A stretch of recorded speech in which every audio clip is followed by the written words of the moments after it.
A ghost town in South Africa? Let's go have a look.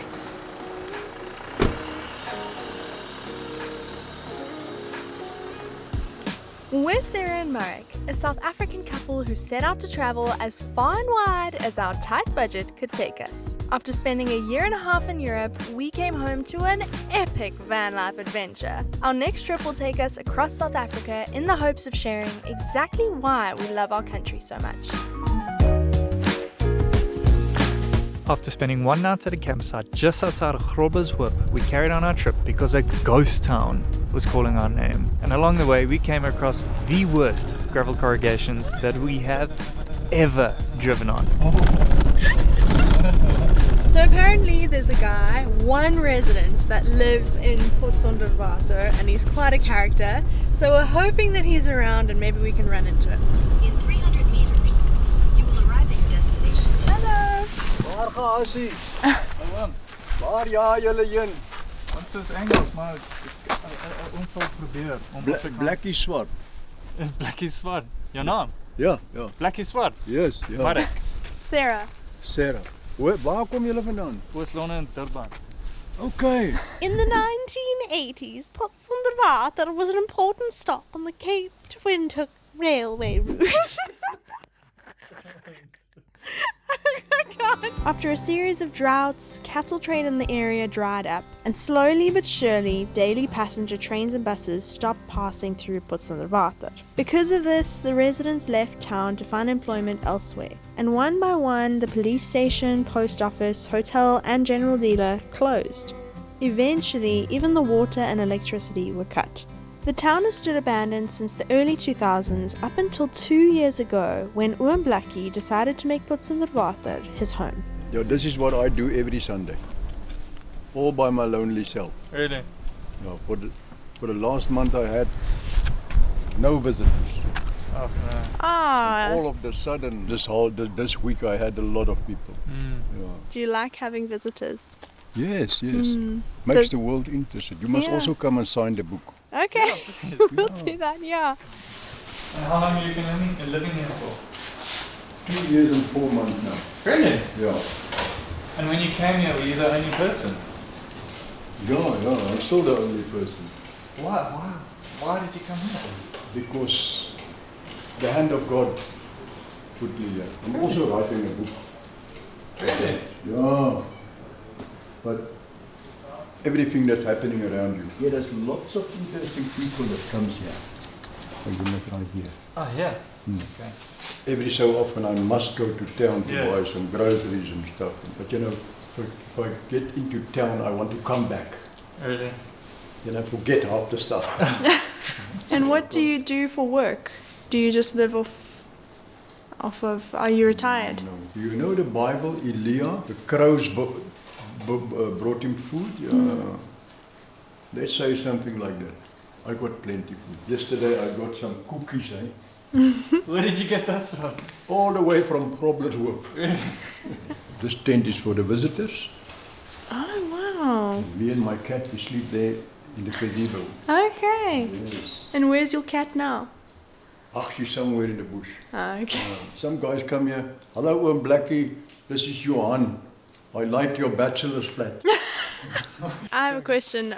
Your normal life here, every day, what does it look like? When you don't have visitors, what do you do every day? Hey, ma'am. Look here, see all around here. I clean by hand. Sure. Me, myself. At the moment, I got about 5 projects. I'm busy building up the infrastructure now. Okay. I stayed 1 year here. I used to shower and get my water from that windmill there in the veld. I put water here, there by the tap. Nice, clean drinking water. This hotel was built in 1947. I was built in 1948. And the people say I look much better than the hotel. So if you've been living here for 2 years, do you still enjoy it as much? Do you feel happy here? I won't try this life for nowhere else in the world. Really? My son is in New Zealand, in Wellington. He wants me to come over there. before I get too old. And you said you're on a WhatsApp group, so you've got a phone and everything. Yes, Okay. yes. I haven't got reception here, but I walked there to the rail there.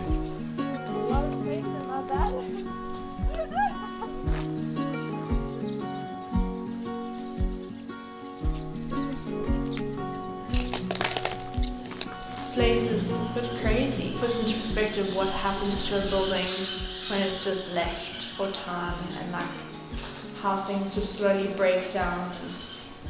I don't know. It's a little bit eerie. I was actually expecting to feel a whole lot more strange. Can I say that?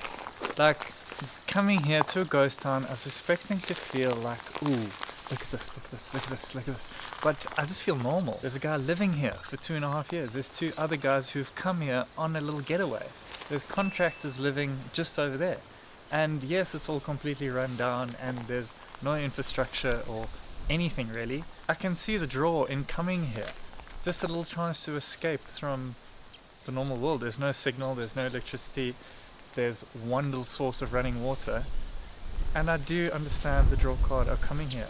So I feel light, I feel fresh. I feel like I would come here for a night. It's not what I was expecting to be feeling coming to a ghost town in the first place. Would you like some cappuccino? A cup of cappuccino? No, I'm alright, thank you. Why not? How do you make It's a cappuccino? How do you Easy. make it? Out of a packet. You're very sweet. I'm fine, thank you.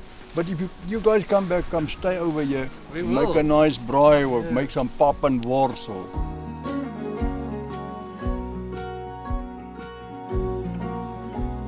I've kind of just like been processing this all and like trying to sort through my thoughts about how this all makes me feel. And when I think about all of this, coming out here in the middle of nowhere and deciding this is it, like this is where I want to set myself up. I'm gonna do the necessary things, I'm gonna dig the pipes, I'm gonna set up my solar system, and this is where I want to be. Like, would you choose to be out here? He still lives a pretty modern life. He's got access to the internet, he's got a cell phone. I mean, he's on a WhatsApp group for the train track and this area. He's got electricity, he's got running water. And like, although it doesn't seem like that fancy, he still lives pretty nicely. And it's just so cool, like out here in the middle of nowhere. And he's still connected. I would be quite happy to come back here again. Like, it's a massive detour off the road, but I want to come back and hear more of his stories.